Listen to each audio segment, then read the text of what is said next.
Hey, welcome to video number 218 of Walker This Way with Hazel Walker, the queen of all things BNI and networking. I am Mark Simmons. Great bookcase in the back. I know, isn't it? I wish it were mine, but I'm in Vancouver and I don't have a big enough room for it. But I love this background.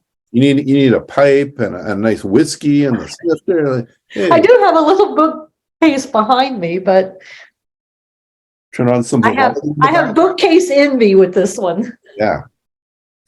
Well, Hazel, it's we're going through, as you know, in our office, clearing out some things, cleaning up, making some changes.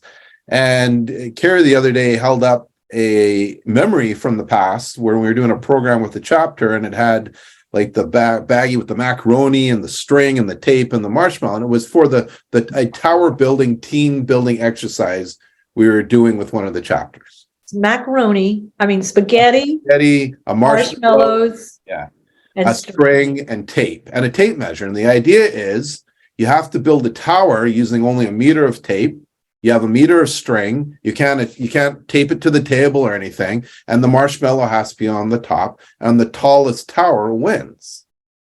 And I was remembering when we did this and we gave them the instructions, we wrote it out, and every team had the same thing. And then they started tying the top of the tower to rafters in the ceiling and the sprinkler pipes.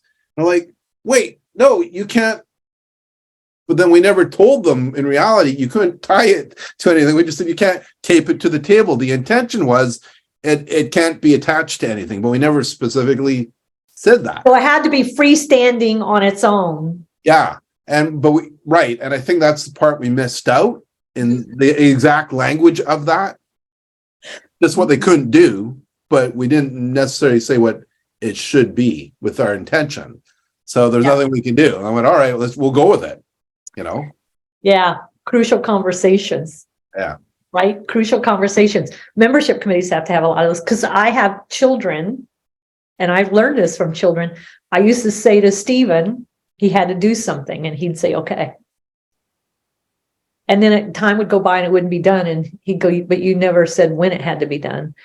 I used to give him $20 to mow the lawn. That $20 to mow the lawn. I come home one day, the boy next door is mowing the lawn. Little boy. I say to him, Sally, why are you mowing the lawn? Oh, Stephen's paying me to mow the lawn. Really? How much is he paying you? $10. So I go to my son and I go, what, dude, I paid you $20 to mow the lawn. And he goes, no, you paid me $20 to get the lawn mowed. Right? He knew the intention was for him to mow the lawn, right? Right. But he was using the letter of the law, right? And that's what happened to you. They went to the letter of the law. Mm-hmm. And when you're having crucial conversations or conversations where you've got accountability or stakes are really high and things need to be done a certain way, you have to be really, really clear. And one thing that people forget about is the unintended consequence of letter of the law. Yeah. Because my son and my middle daughter, they are the masters of letter of the law. Mm-hmm. So it came to the point where I would have to put things in writing with them. Make them sign it so they understood letter of the law. Right. Or they would use it against me. And one of the books I love to read, and I recommend to people all the time, is this one, Crucial Conversations, right? Because this talks about a lot of that stuff. Make sure everything you want is the letter of the law. So if let's say in BNI, you're putting someone on probation, you better spell out, you can't just say, we expect you to attend the meeting. You miss a lot of meetings and we expect you to be present at the meeting. Because the next thing you're going to see is that person's going to say, oh, okay, I'm just going to send substitutes and I'm still going to leave early and I'm still going to come late and all of those other. So now the membership committee is upset because they're still in violation of all the things they were trying to fix, but they never spelled it out. Right. And I say to them, but in truth, he's doing exactly what you told him he had to do. Right? Exactly. So you've got to be really clear Mhm. about all the things that you want, which is why I started putting things in writing with two of the kids, because I needed to be able to show them, this is what we agreed on. Mhm. Right? This is it. This is what which is the other reason I say we need to interview members better, applicants better, just so that they know what they're agreeing upon before they get into your chapter. So that then when they find themselves in violation, you can always come back and show it to them. Right. Remember, these were the things you agreed upon. And if they're doing something that you never agreed upon, yeah, that's a problem. So your people won because they went to letter of the law, which is why we have lawyers. Right. Letter of the law. So clarity really matters, you know, Clarity and detail. detail. And here's another piece of it. Sometimes, and I find this a lot because I'm very direct, and the fewer words better, because I know when I use fewer words, I'm more clearly understood.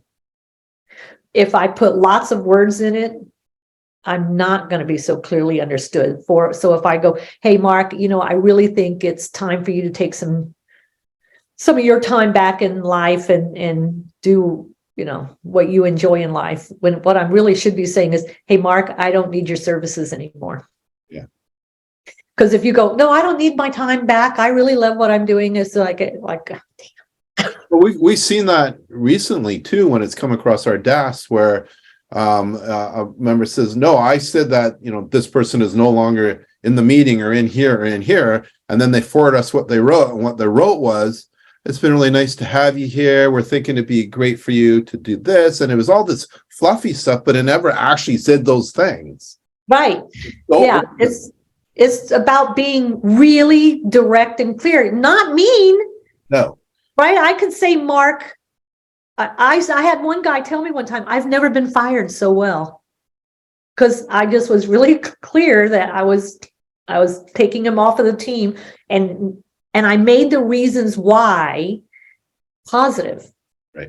Right. I don't have to be mean going, you're fired, I don't want to look at you anymore. Yeah. That's not it. But you do have to have clarity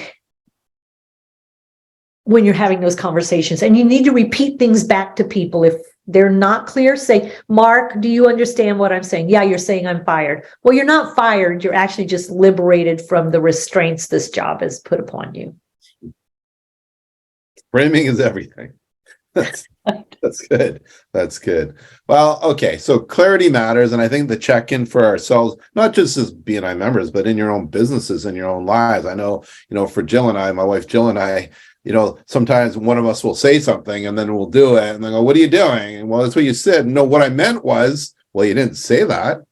Yes. It's in all aspects of your relationships, business relationships, personal, children relationship. Right. Teacher, it's everywhere. And you will have less problems in your life if you're just really clear. Yeah.